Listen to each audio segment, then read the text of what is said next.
Hello everyone, welcome back to my channel that is Pallavi talks life. तो हमने start की है एनसीईआरटी सीरीज़। तो सिक्स क्लास की एनसीईआरटी हमने कंप्लीट कर लिया, हमने सीटेट के लिए स्टार्ट की है। तो अब हम पढ़ रहे हैं सेवन्थ क्लास की एनसीईआरटी। तो आज है lesson number 3 that is electricity circuits and there components.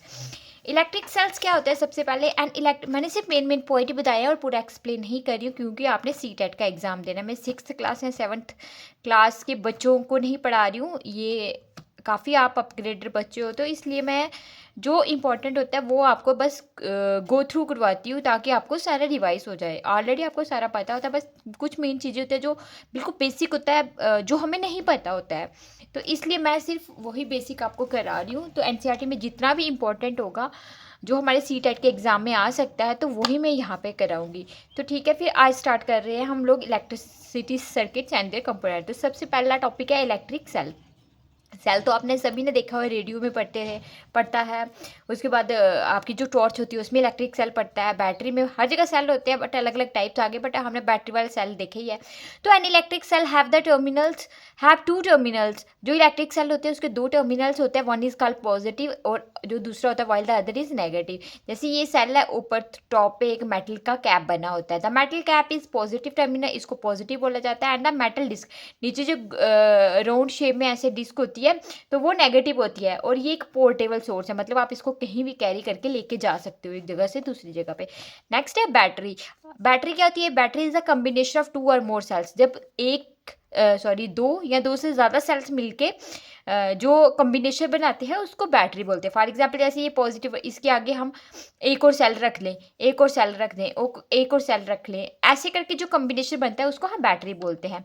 तो पॉजिटिव के बाद नेगेटिव से पॉजिटिव आ गया आपका इलेक्ट्रिक सेल ये वाला, नेगेटिव इसका ये आ गया। जब इसके बेस के साथ आप जहाँ डिस्क होती है वहाँ पे अगर आप दूसरा सेल कनेक्ट करोगे तो आपको उसका पॉजिटिव टर्मिनल इसके नेगेटिव के साथ कनेक्ट करना पड़ेगा। ठीक है, ये सीक्वेंस में चलेगा। अदरवाइज जो आपने पढ़ा है like charges repel each other, unlike charges attract each other, तो इसलिए ये सीक्वेंस फॉलो करना है। Then battery is also use for a single cell. Battery में सिंगल सेल भी यूज़ होता है। फॉर एग्जाम्पल आपके मोबाइल फ़ोन में जो सेल होता है वो सिंगल सेल होता है, जो बैटरी यूज़ होती है उसमें सिंगल सेल होता है।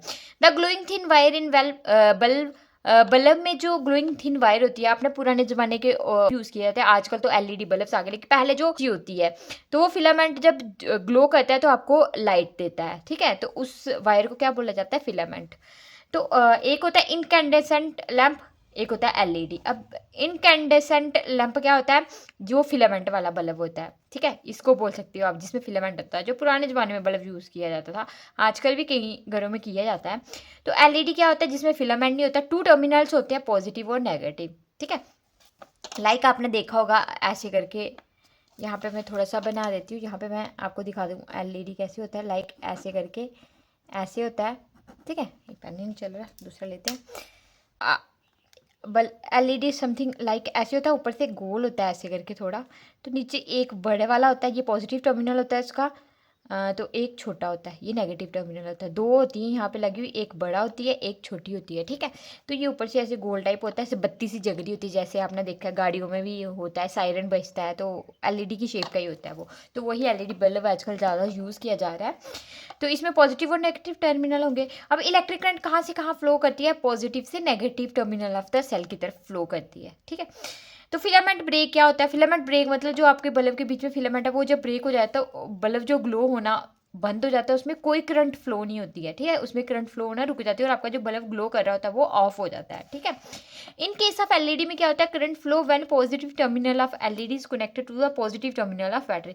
बट इन केस ऑफ जो आपका एलईडी होता है उसमें क्या होता है कि जो पॉजिटिव टर्मिनल हो गया एलईडी का, फॉर एग्जांपल ये आपका एलईडी, इसका जो पॉजिटिव टर्मिनल होगा ये वाला, इसको आपको कनेक्ट करने पड़ेगा पॉजिटिव टर्मिनल ऑफ बैटरी के साथ। मतलब ये बैटरी आ गई, इसके पॉजिटिव टर्मिनल के साथ कनेक्ट करना पड़ेगा, तभी आपका जो एलईडी है वो वर्क करेगा, उसमें करंट फ्लो होगी।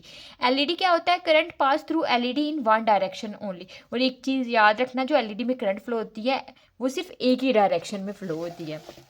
नेक्स्ट आ गया आपका स्विच। अब स्विच तो ऑलरेडी आपके घर में होते ही है, तो स्विच ऑन ऑफ करते हो आप, लाइट ऑफ होती है ऑन होती है, वही हम थोड़ा सा पढ़ेंगे इसमें। A simple device that either completes or breaks a circuit. मतलब सिर्फ स्विच वो चीज़ होती है जो या तो वो सर्किट को कंप्लीट करेगी या उसको ब्रेक करेगी। मतलब आप स्विच ऑन करते हो, लाइट ऑन होती है मतलब उसने सर्किट को, जो आपका सर्किट है उसको कंप्लीट कर दिया। बट अगर स्विच ऑफ करते हो उसने मतलब सर्किट को ब्रेक कर दिया। तो ऑन के लिए सर्किट क्लोज होता है, ऑफ के लिए सर्किट ओपन होता है। ठीक चीज़ देखना है कि ऑन के लिए जब भी आप ऑन करते हो स्विच सर्किट क्लोज हो जाता है, सर्किट क्लोज होगा तभी आपकी करंट फ्लो होगी। ठीक है, जब ऑफ करते हो तो सर्किट ओपन हो गया, मतलब सर्किट ओपन हो गया इसका मतलब कि जो आपका बल्ब है यहाँ लाइट है, बल्ब ग्लो नहीं करेगा, आपका जो करंट है वो सर्किट में फ्लो नहीं करेगा जब सर्किट ओपन होता है। ये चीज़ याद रखना। सेल के लिए जो सिंबल दिए गए हैं वो ये वाला सिंबल है, मतलब सेल के लिए आप सिंगल एक ये बड़े वाला और एक ये छोटे वाला यूज़ करते हो। This is for positive terminal, this is for negative terminal. Battery में आप ये नंबर ऑफ सेल्स से मिलके बैटरी बनती है, आपने पीछे पढ़ा। तो यहाँ पे 2-4 सेल आप लगाएंगे, positive negative positive negative positive negative, ऐसे सो ऑन चलता है। तो बैटरी पे डिपेंड करता है कि कितनी बैटरी है। इलेक्ट्रिक लैम्प को आप इस सिंबल से डिनोट करते हो। एलईडी आपका ऐसे होता है, पॉजिटिव और नेगेटिव।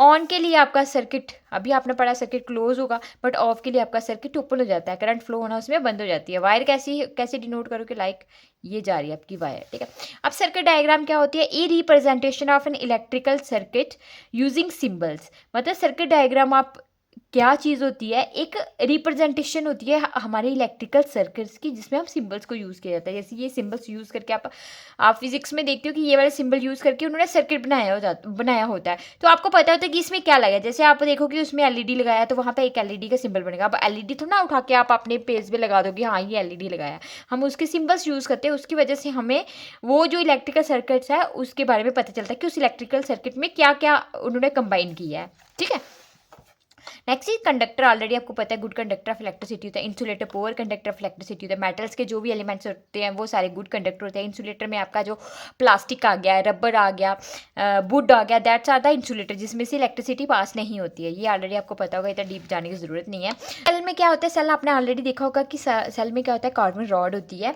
ब्लैक कलर की। आप सेल को तोड़ोगे देखना, उसके पॉजिटिव और नेगेटिव टर्मिनल के बीच में ना एक रॉड सी ब्लैक सी होती है। ठीक है, तो मेटल कैप और मेटल डिस्क के बीच में क्या आ गई, आपकी कार्बन रॉड आ गई। तो नेक्स्ट है फिलामेंट। फिलामेंट क्या होता है, हाई रेजिस्टेंस होता है और हाई मेल्टिंग पॉइंट होता है। जो फिलामेंट आपका बल्ब के बीच में पड़ा होता है उसका मेल्टिंग पॉइंट हाई होगा, जिसकी वजह से वो जल्दी फ्यूज़ नहीं होगा।